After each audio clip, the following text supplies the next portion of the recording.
মায়ের পা ছুঁয়ে পৃথিবীকে চ্যালেঞ্জ বিরাট কোহলির। দুবাইয়ে রাতে দুটি মুহূর্ত মনে পড়ল বিরাট কোহলির পৃথিবীর সবচেয়ে সুখী মানুষের একজন। ফাইনালে ভারতের জয়ের পর স্টাম্প নিয়ে মাঠে রোহিত শর্মার সঙ্গে লোকনৃত্য।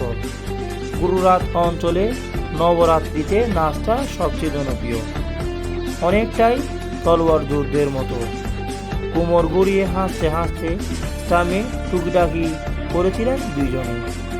কেউ কেউ অবশ্যই সেটাকে তলোয়ার যুদ্ধ ভেবে চ্যাম্পিয়ন ট্রফির ফাইনালের সঙ্গে মিলিয়ে নিতে পারেন। ফাইনালে নিউজিল্যান্ড যেভাবে লড়াই করতে পারল কোথায়, হাসিমুখে এই তলোয়ার যুদ্ধের মতো ভারতও হাসতে হাসতে ম্যাচটা জিতিয়েছে আরামাইশে। মাঠে পরিবার নিয়ে দাঁড়িয়েছিলেন মোহাম্মদ শামি। হাসিমুখে সেই দিকে এগিয়ে যাচ্ছেন, স্বামীর মায়ের পা ছুঁয়ে আশীর্বাদ নেন বিরাট কোহলি। এরপর সবার পাশাপাশি ছবিও তুলেন। আরও কয়েকজন গেলে কোহলির সঙ্গে ছবি তুলতে, মুখে হাসি ধরে রাখতে সবার আবদার মেটালেন কোহলি। দেখেই মনে হচ্ছিল এই মুহূর্তে তার কাছে যেন আবদারেই টিকে যেত।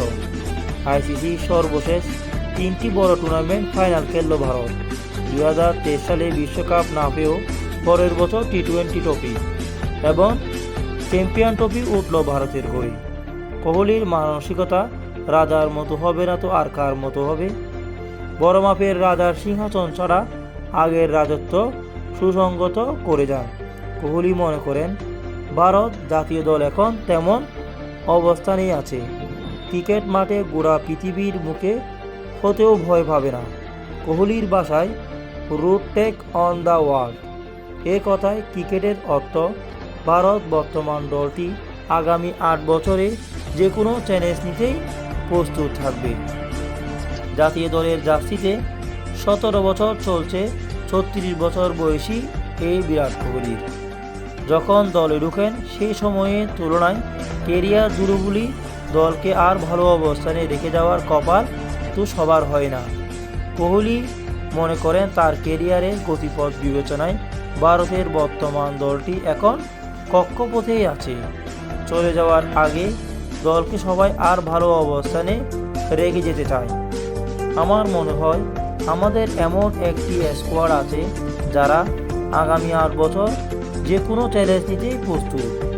শুভমান গিল অত্যন্ত দুর্দান্ত খেলোয়াড়, শ্রেয়াস আয়ার আরও সুন্দর, রাহুল ম্যাচ শেষ করেছে, হার্দিক পান্ডিয়াও ব্যাট হাতে দুর্দান্ত। ডিসেম্বর-জানুয়ারিতে অস্ট্রেলিয়া সফরে টেস্ট সিরিজ হারের পরে ব্যাপক সমালোচনা সহ্য করতে হয়েছে রোহিতের দলকে। কোহলি মনে করেন চ্যাম্পিয়ন ট্রফি দিয়ে সেই সিরিজ হারের কষ্ট এখন ভুলে যাওয়া যায়। অস্ট্রেলিয়ায় কঠিন সফর শেষে আমরা ঘুরিয়ে দাঁড়াতে পেরেছিলাম। আমরা বড় টুর্নামেন্ট জিততে চেয়েছি, শেষ পর্যন্ত তা জিততে পেরেছি এবং জেতার অনুভূতিটা অসাধারণ। কোহলির ভিতরে এখনও ক্রিকেট বাকি, কিন্তু বয়সের দিকে তাকিয়ে মাঝে মাঝে তার অবসর নিয়েই গুঞ্জন উঠে।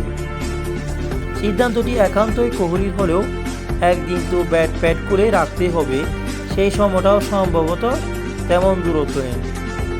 গিলের পাশে দাঁড়িয়ে উদযাপনের সময় কোহলির কাছে জানতে চাওয়া হয়েছিল তার অবসর নেওয়ার সময়ে ড্রেসিং রুম কেমন থাকবে, আরও শক্তিশালী করে সরে দাঁড়ানো কেমন হবে, শক্তিশালী করে দাঁড়ানোর শাস্তিটা পাবেন কিনা। উত্তর কোহলির মুখেই দিল, ড্রেসিং রুমের প্রতিবার ছড়াছড়ি। তারা নিজেদের খেলাটা পরে ধাপে নিয়ে যেতে চায় এবং আমরা সিনিয়ররা তাদেরকে সাহায্য করতে পেরেই আনন্দিত। আমরা অভিজ্ঞতা ভাগাভাগি করে নিই, যে কারণে ভারত দল বর্তমানে অনেক শক্তিশালী। ফাইনালের আগে ব্যাট করে 7 উইকেটে 251 রান তুলেছিল নিউজিল্যান্ড।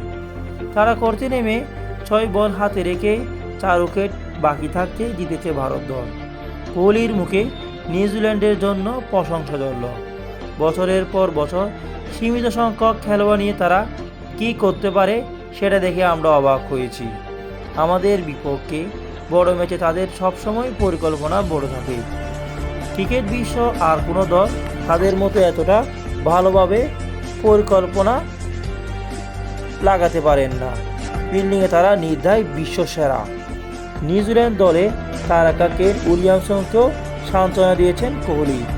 পরাজিত দলের বন্ধুকে উইলিয়ামসন দেখাটা কষ্টের, কিন্তু সে যখন জয় হয়েছিল তখন আমাকেও পরাজিত দলে থাকতে হয়েছিল।